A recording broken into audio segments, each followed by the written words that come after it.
School level জিওগ্রাফির এই পর্বে সকলকে স্বাগতম।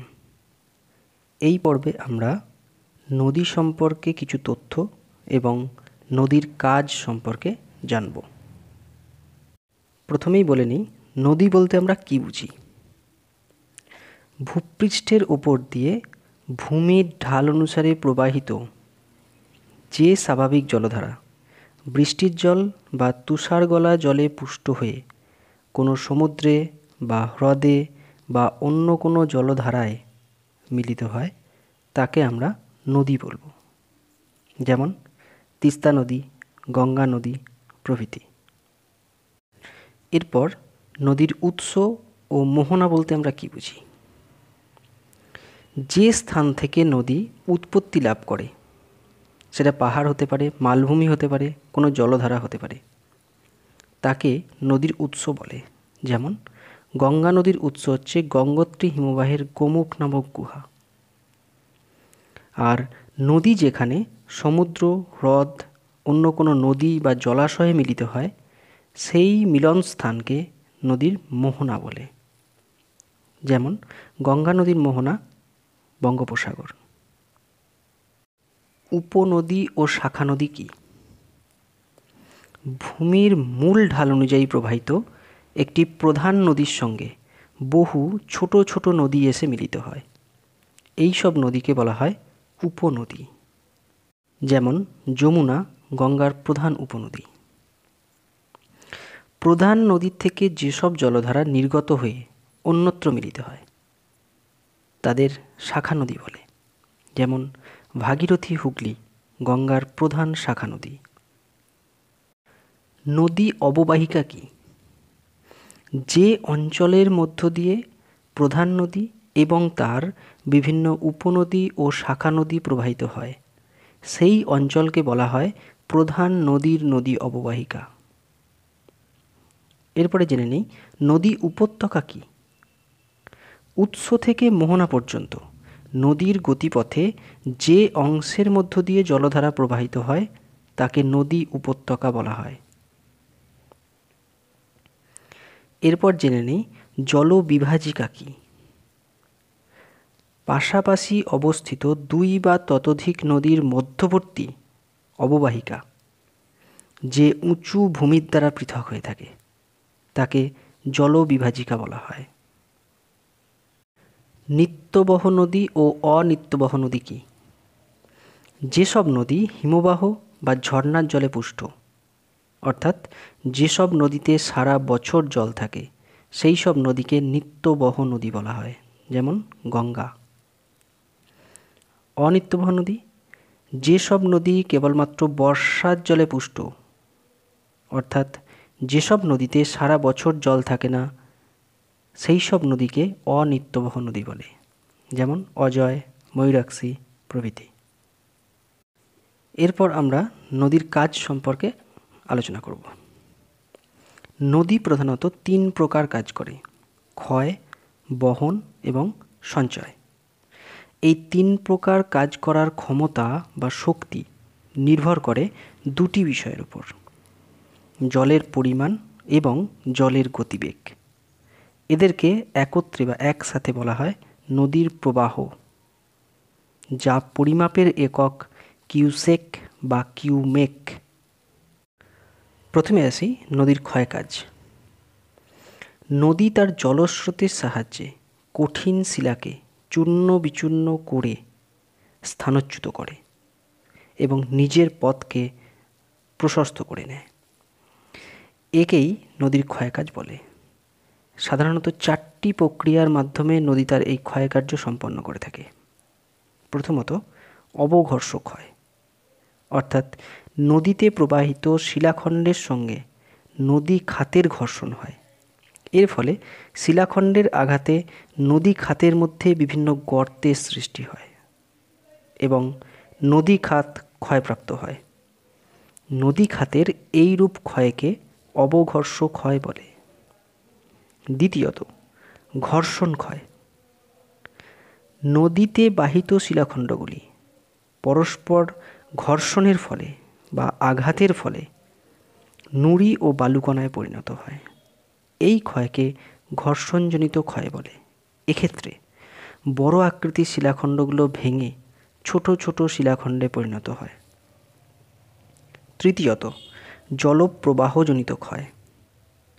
প্রবল জলস্রোতে নদী উপত্যকার দুই পাশের কোমল শিলা ক্ষয়প্রাপ্ত হয়। এইভাবে নদীর পাড় ক্রমশ ভাঙতে থাকে এবং ক্ষয়প্রাপ্ত হতে থাকে।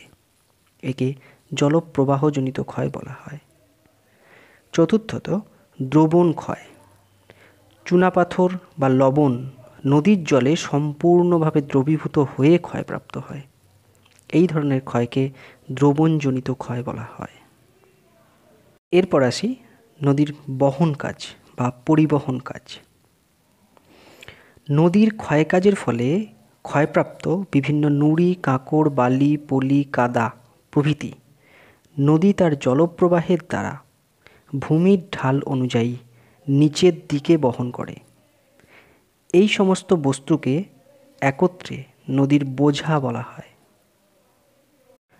নদীর এই বহন ক্ষমতা তিনটি বিষয় দ্বারা নিয়ন্ত্রিত হয়, যেমন নদীপথের ঢাল, নদীতে জলপ্রবাহের পরিমাণ, নদীর বোঝার পরিমাণ ও আকৃতির উপর। আর নদী এই বহন প্রক্রিয়া মোট 4 ভাবে সম্পন্ন করে থাকে, যার প্রথমত গড়ানো প্রক্রিয়া। নদী স্রোতের টানে বড় বড় শিলাখণ্ডগুলি নদীর তলদেশ দিয়ে গড়াতে এগিয়ে চলে। দ্বিতীয়ত, লম্ফদান প্রক্রিয়া, অর্থাৎ নদীর স্রোতের টানে কিছু কিছু শিলাখণ্ড নদী খাতে বারবার ধাক্কা খেয়ে লাফিয়ে এগিয়ে চলে। তৃতীয়ত, ভাসমান প্রক্রিয়া। পলি, বালি, কাদা প্রভৃতি সূক্ষ্ম বস্তু নদীর জলের সঙ্গে ভাসমান অবস্থায় বাহিত হয়। চতুর্থত, দ্রবণ প্রক্রিয়া। লবণ, চুনাপাথর প্রভৃতি জলে দ্রবীভূত হয়ে এক স্থান থেকে অন্য স্থানে বাহিত হয়। এরপর আসি নদীর সঞ্চয় কাজ। নদী তার ক্ষয়জাত পদার্থগুলি যখন আর বহন করতে পারে না, তখন তার তলদেশে বা নদীর দুই পাশে এবং মোহনার নিকটে সেগুলোকে সঞ্চয় করতে থাকে। নদী প্রধানত এই 4টি কারণে সঞ্চয় কাজ সম্পন্ন করে থাকে। প্রথমত, নদীতে প্রবাহিত জলের পরিমাণ হ্রাস পেলে। দ্বিতীয়ত, ভূমির ঢাল কমে গেলে। তৃতীয়ত, নদীতে বাহিত শিলাখণ্ডের পরিমাণ বেড়ে গেলে। চতুর্থত, নদীর বহন ক্ষমতা হ্রাস পেলে। এখন আমরা নদীর গতিপথ সম্পর্কে জানব।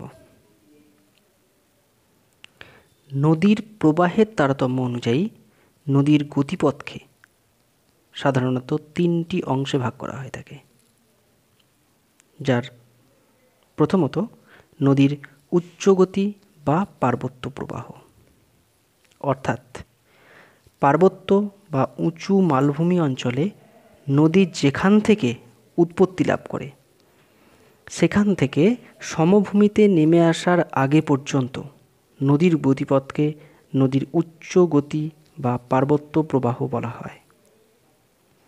এই অংশের উপত্যকাকে নবীন বা তরুণ নদী উপত্যকাও বলে, যেমন গোমুখ থেকে হরিদ্বার পর্যন্ত গঙ্গার উচ্চগতি বা পার্বত্য প্রবাহ। দ্বিতীয়ত, মধ্যগতি বা সমভূমি প্রবাহ।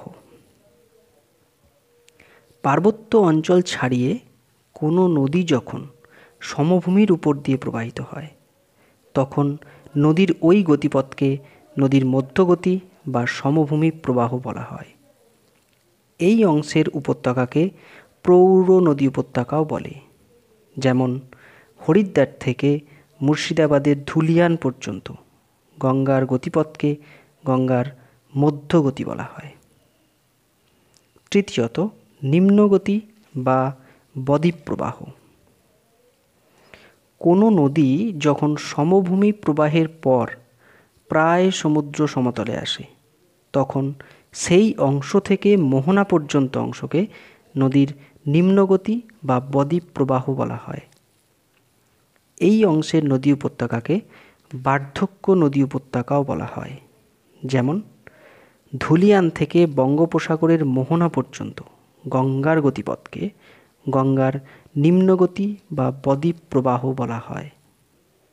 এখানে আর একটা প্রশ্ন আছে যে আদর্শ নদী কাকে বলে?